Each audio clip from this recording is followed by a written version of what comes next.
Olá, bom dia, boa tarde, boa noite. Aqui é o professor Marcelo Varela e vamos fazer mais uma aula de Direito Internacional Público. No encontro passado, nós estudamos os sistemas regionais de integração, mais especificamente alguns exemplos concretos, características de diferentes sistemas regionais de integração, Mercosul e União Europeia, e também salpicamos algumas coisas de outros sistemas. Vimos, por exemplo, que o Mercosul ele é um sistema regional de integração muito mais recente que a União Europeia. Nós temos aqui um parlamento do Mercosul, um sistema de solução de controvérsias e órgãos supranacionais, mas são tímidos face ao velho sistema da União Europeia, onde já existe até uma união econômico-monetária. De qualquer modo, a implementação do Mercosul foi muito útil para aumentar significativamente a integração dos países do bloco. A exportação e a importação do Brasil para a Argentina, e mesmo para Paraguai e Uruguai, cresceu exponencialmente nos últimos 30 anos, graças, sobretudo, ao Mercosul, porque as barreiras tarifárias, sanitárias e técnicas foram reduzidas no bloco.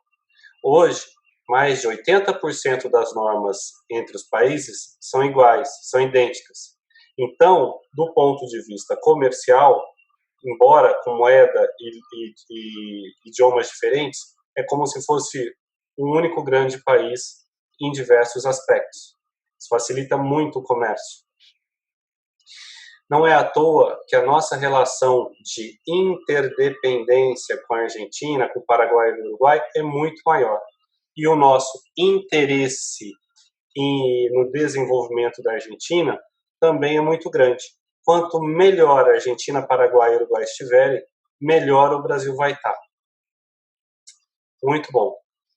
Na aula de hoje, nós vamos mudar o assunto. Vamos estudar um outro tópico da matéria. Eu vou aqui dividir a tela para a gente poder acompanhar pelos slides. A partir da aula de hoje, então, nós avançamos sobre o tema responsabilidade internacional do Estado. Vejam que nós vamos agora passar por um outro bloco da matéria. A partir de agora, nós vamos estudar as relações de conflito entre os Estados. Nós estávamos estudando antes relações de aproximação, por meio das relações diplomáticas e dos sistemas regionais de integração. Agora, vamos ver os três módulos finais da matéria: responsabilidade internacional do Estado, depois solução pacífica de conflitos e, por último, o uso da força no direito internacional. São as três últimas aulas, ou blocos, né, que aí levam a gente para o encerramento do semestre. Vamos lá. Primeiro, quais são os elementos da responsabilidade internacional do Estado? Quando um Estado é responsabilizado por algo que é considerado ilícito ou que gera danos a outros Estados. É preciso de três elementos: ato, nexo e dano. Esses três elementos da responsabilidade internacional do Estado são os mesmos da responsabilidade civil no Brasil: ato, nexo e dano. No entanto, no caso da responsabilidade internacional, a vítima e o autor do dano são países, organizações internacionais, são sujeitos do direito internacional. Vamos nos aprofundar em cada um desses elementos. O ato que causa um dano, né? O ato causador de um dano pode ser uma ação ou uma omissão de qualquer uma dos poderes do Estado Nacional. Pode ser uma ação ou omissão. Você faz alguma coisa que causa um dano, ou você, ao deixar de tomar uma providência, aquilo causa um dano. Não é? Então, pode ser uma ação ou omissão. A omissão, deixar de fazer, também gera danos no direito internacional e também pode responsabilizar o Estado por um eventual dano. Muito bem. Esse ato, ele pode ser um ato ilícito, ou seja, existe uma norma de direito internacional, um tratado que proíbe aquilo e você pratica algo que é proibido pelo direito internacional, você trafica armas, você fabrica uma mina plástica, um país ele destrói o meio ambiente em uma área que está preservada, vários tipos de atos que são proibidos pelo direito internacional, você pratica genocídio, enfim, o Estado ele pode praticar qualquer ato proibido pelo direito internacional, mas esse ato, às vezes, não está previsto em tratado nenhum. Nesse caso, ele não é proibido, mas ele gera um dano. Então, exceto quando é expressamente permitido o ato, sendo ele ou ilícito ou até não proibido, se ele gerar dano, pode ser um ato típico da responsabilidade internacional dos Estados. Um ato, portanto, ilícito ou não proibido. Muitos alunos confundem essa característica do não proibido. É muito simples. Não proibido significa que não foi expressamente proibido pelo direito internacional. Mas, mesmo assim, se causou dano, pode ser um ato que gera responsabilidade internacional do Estado. O não proibido aqui figura mais como não permitido, é o contrário de permitido, né? Se for permitido, ele não pode gerar dano, porque ele foi permitido. Então, mesmo que cause dano, não gera responsabilização. Agora, mesmo que não seja proibido, quando não se fala nada, se causar dano, pode gerar responsabilização. Por isso que é ato ilícito ou não proibido. Esse ato, o que gera a responsabilidade internacional do Estado, pode ser um ato do Executivo, um ato do Legislativo ou um ato do Judiciário. Vamos estudar um pouquinho quais são os atos mais comuns.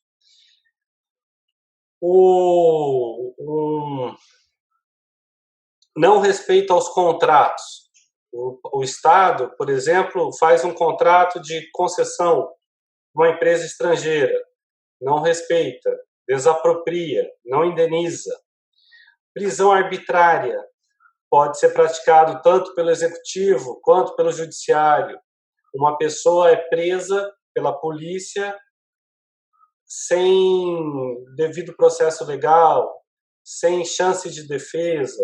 São típicos atos que são abusivos praticados pelo Estado. Maus tratos, tortura na prisão, tortura na delegacia, não é? Atos de expulsão arbitrária de estrangeiros, ou de deportação, ou de extradição, sem o devido processo legal.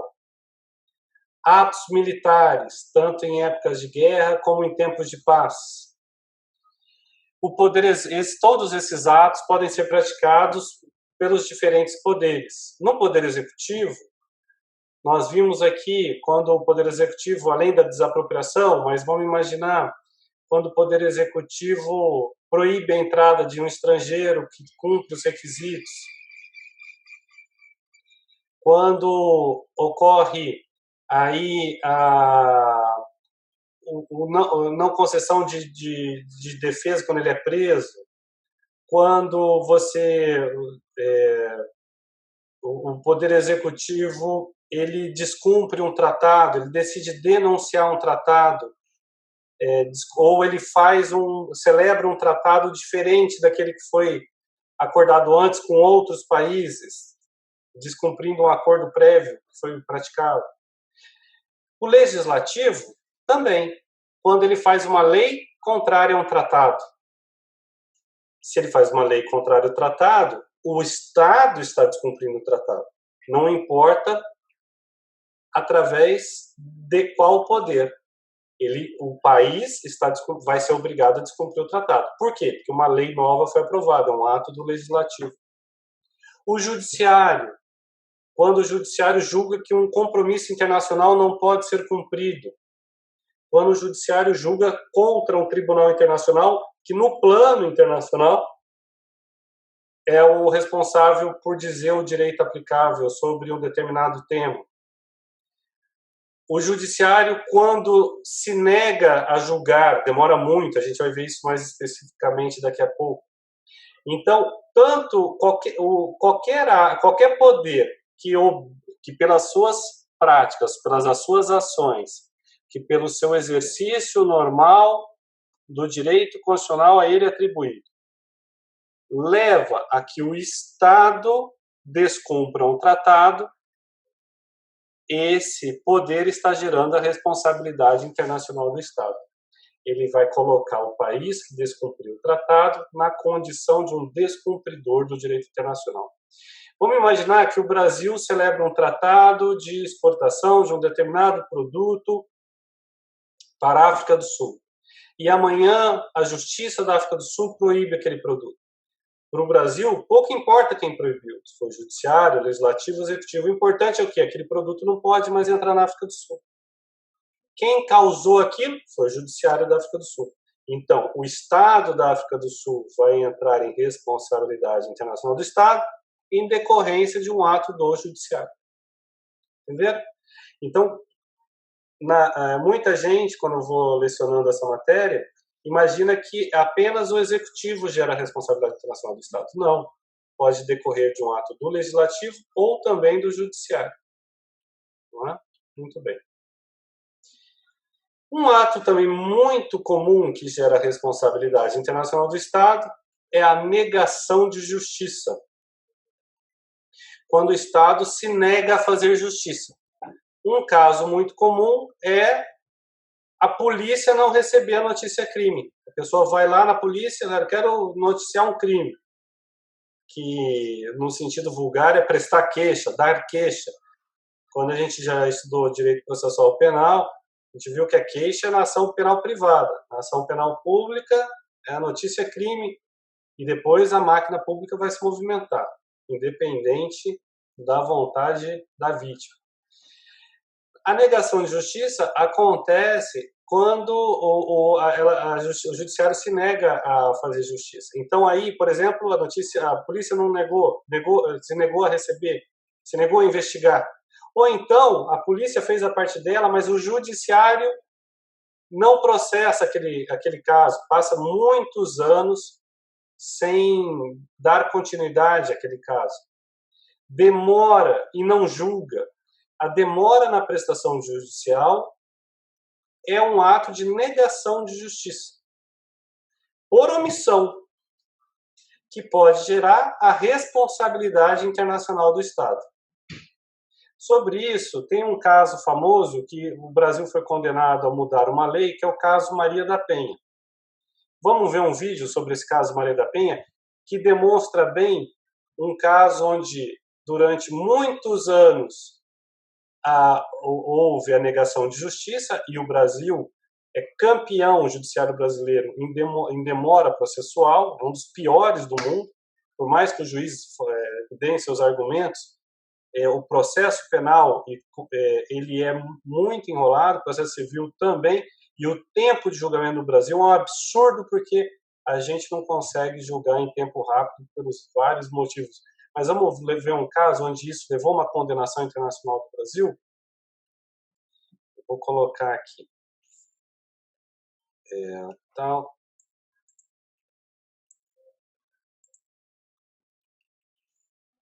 Todavía se violan los derechos humanos en nuestro continente. Pero ¿qué pasa cuando no tenemos respuesta de la justicia en nuestro propio país? La Comisión y la Corte Interamericana actúan para defender nuestros derechos.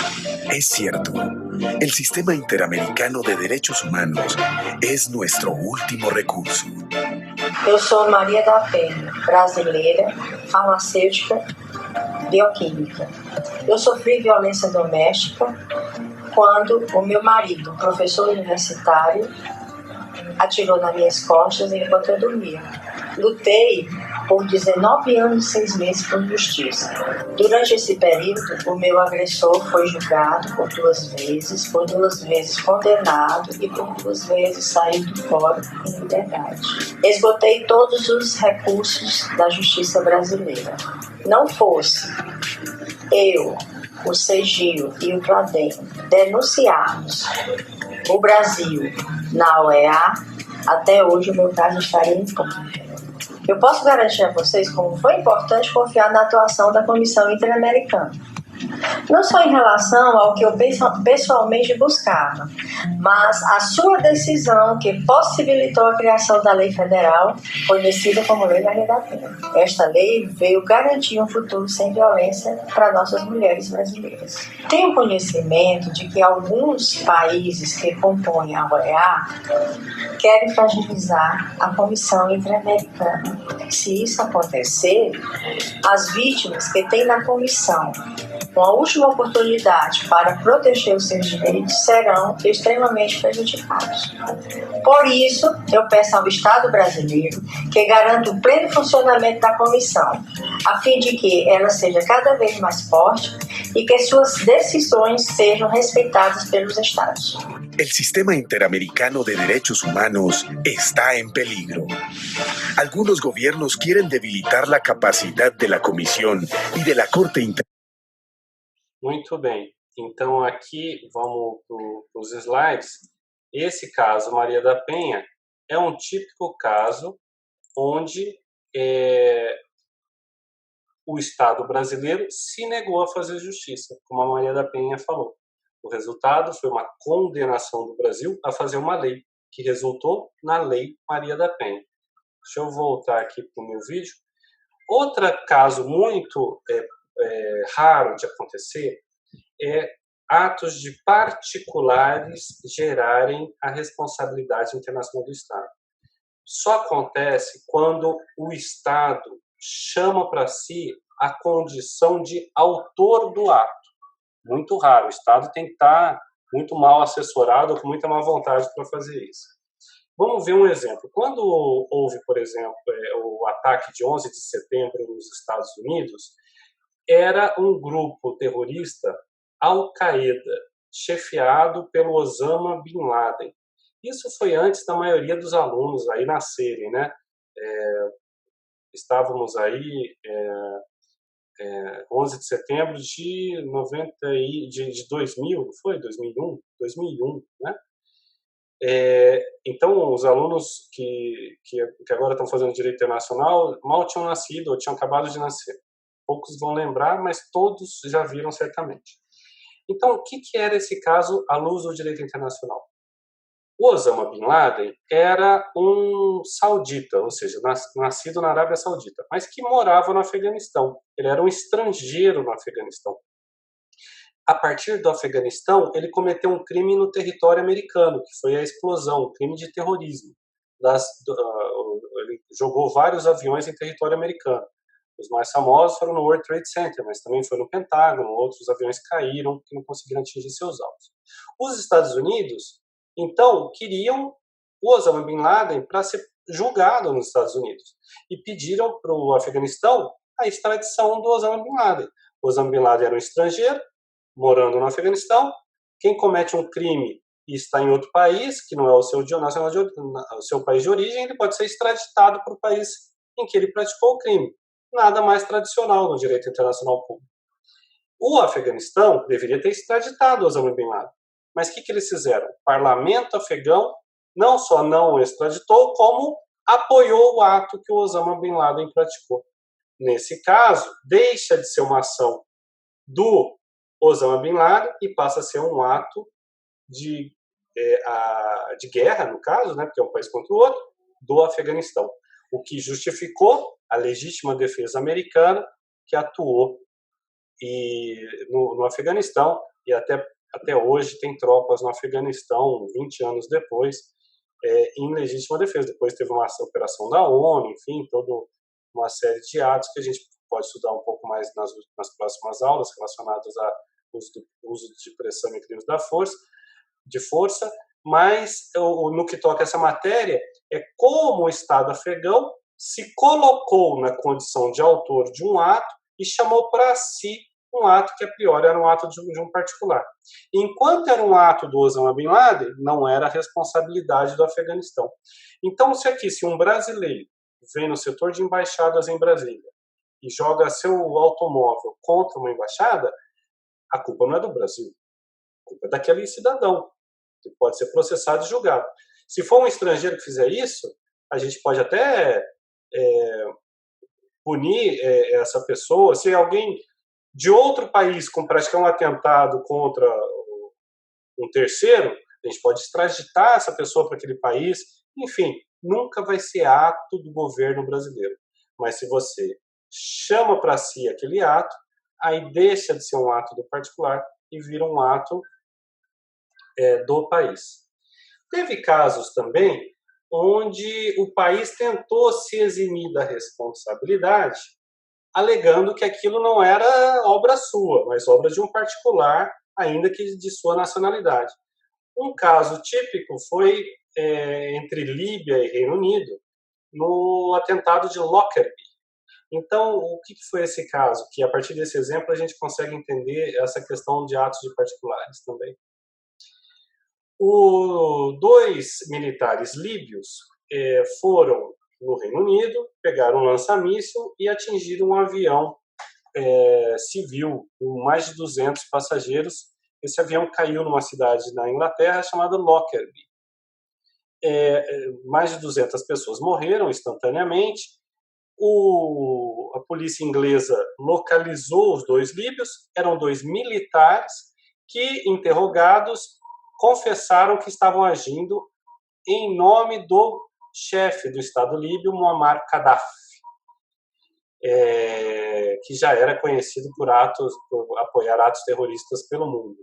Então, nesse caso, eles eram agentes líbios atuando em território estrangeiro. Logo, quem praticou o ato? A Líbia. Só que o Muammar Gaddafi, para se eximir da responsabilidade, tentou alegar que eles agiram sozinhos e não estavam em nome do Estado líbio. Tentou jogar para um ato de particular. Não foi aceito, não prosperou, e a comunidade internacional como um todo julgou que era um ato de autoria do Estado líbio, não de particulares. Tá vendo? Então aqui a gente viu atos típicos de agentes do Estado fora do seu território, atos típicos de agentes do Estado dentro do seu território, vimos até atos de particulares estrangeiros em que o Estado avoca para si a condição de autor do ato. São várias situações que aí falam da autoria do ato que gera a responsabilidade internacional do Estado. Vamos avançar. Há também uma situação que não é nem do Estado nem de particular, que é o que a gente chama de atos de insurreição, revoltas, quando dentro do Estado está tendo uma guerra. Como é que ficam? Às vezes o estudante de Direito Internacional no Brasil fala, professor, em que eu vou usar isso? Porque no Brasil não está tendo guerra. Mas veja, você pode se formar e trabalhar para uma empresa brasileira, por exemplo, para Odebrecht, para Camargo Correia, para Sadia, para Perdigão, para Brasil Foods, né?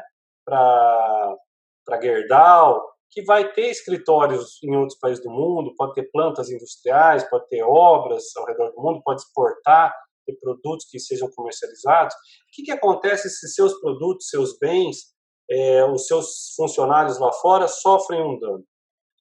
Se esse dano é causado durante uma revolta, uma revolução, como acontece no mundo afora o tempo todo. Por isso que pode ser útil essa matéria que a gente está estudando, porque esse caso definitivamente acontece, basta olhar os últimos 20 anos, aconteceu muitas vezes. Nesse caso, quando há uma revolta, uma revolução, apenas os excessos são responsabilizáveis. Os atos de disputa dentro da lei, mesmo que gerem danos, um tiroteio que atingiu um bem do Estado ou matou um cidadão brasileiro que estava passeando por lá, não são responsabilizáveis, né? Só os excessos são responsabilizáveis. Depois, se o Estado que sofreu o dano, que foi vítima do dano, reconhece a legitimidade dos revoltosos, ele não tem direito a nenhuma indenização. Vamos imaginar que tem uma embaixada do Brasil na Venezuela e o Brasil apoia o grupo lá que é do Guaidó e tem uma revolução na Venezuela. E os apoiadores do Guaidó provocam danos à embaixada do Brasil, sem querer.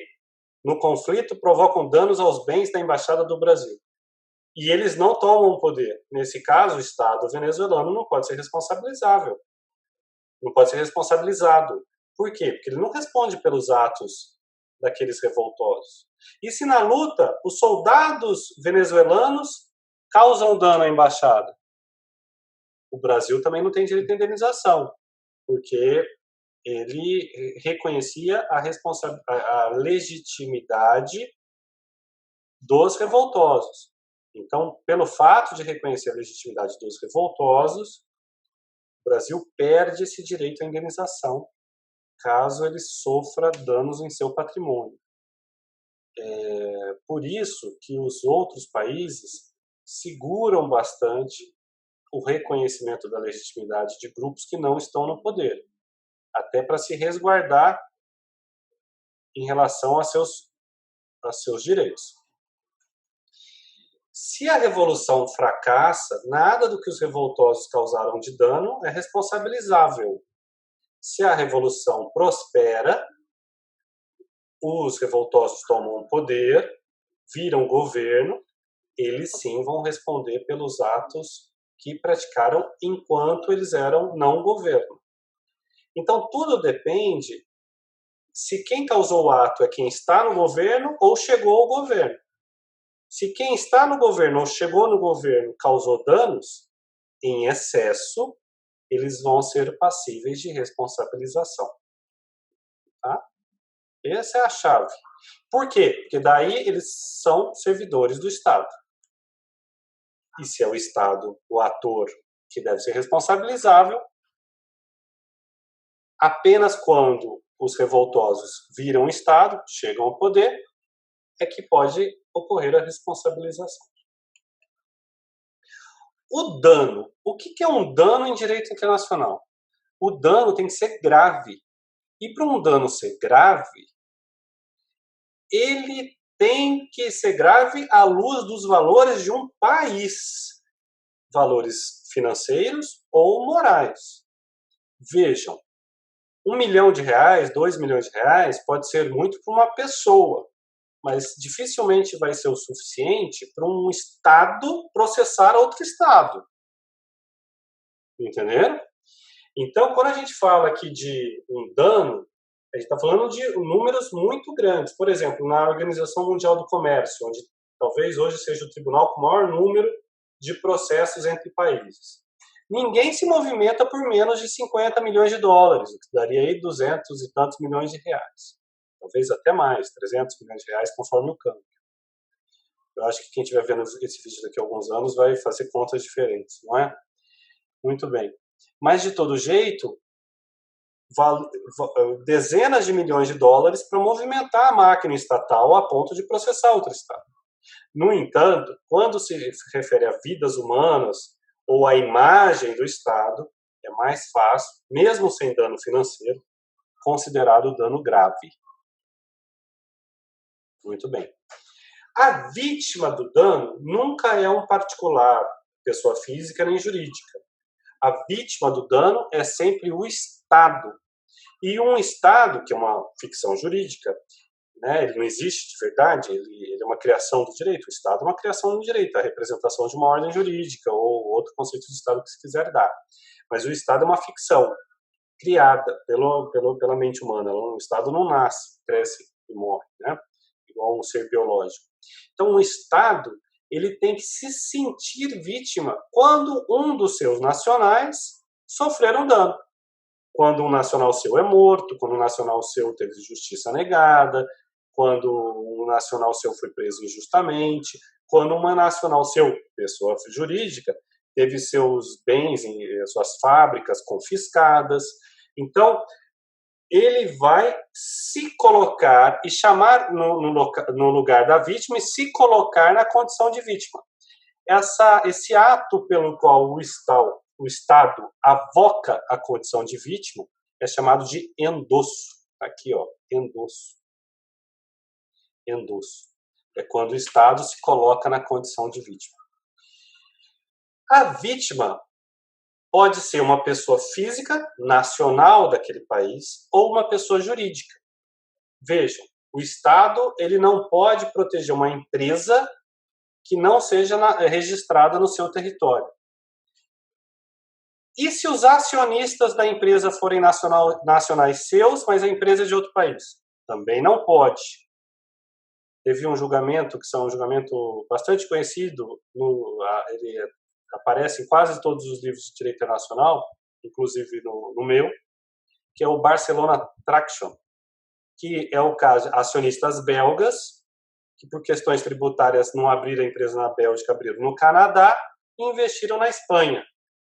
Houve um problema com o governo da Espanha, eles se sentiram financeiramente prejudicados, o Canadá falou, não vou endossar, e eles recorreram à Bélgica. A Bélgica endossou e entrou com um processo contra a Espanha. Processo que perdeu porque a empresa não era belga.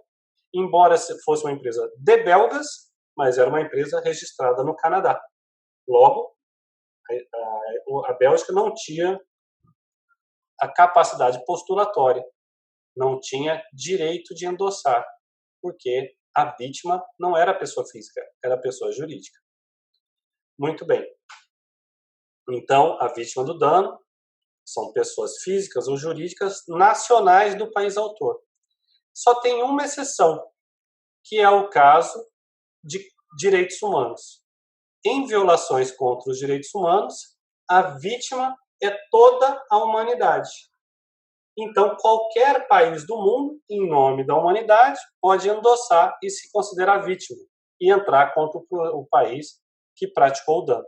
Então, num caso tipo Maria da Penha, que nós vimos agora, era a Comissão Interamericana de Direitos Humanos contra o Brasil. Maria da Penha, essa professora que apareceu aí no vídeo agora há pouco, era brasileira. Sofreu uma violação de direitos humanos pelo Estado brasileiro, no caso até pela Justiça Estadual lá do Ceará, pelo Sistema de Justiça do Ceará, Delegacia de Polícia e Judiciário, Executivo e Legislativo de uma unidade da Federação, logo do Estado brasileiro. Por que um órgão de fora pôde entrar com o processo? Porque a vítima, nesse caso, não era Maria da Penha, mas toda a humanidade, porque se tratava de uma violação aos direitos humanos. Muito bem, vimos aqui um pouco de dano, vimos aqui o ato, vimos quem pode praticar o ato, executivo, legislativo, judiciário, eventualmente até particulares. Vimos quando o ato pode ser praticado por revoltosos, e daí o que acontece quando viram o Estado, não viram o Estado, foram reconhecidos, não foram reconhecidos. Sobre o dano, vimos a gravidade e as vítimas, pessoas físicas, pessoas jurídicas, né? E quando a vítima é toda a humanidade. Eu vou encerrar por aqui, que eu acho que já foi bastante conteúdo. Agradeço a todos, estudem, façam as questões complementares. Nos vemos na próxima aula.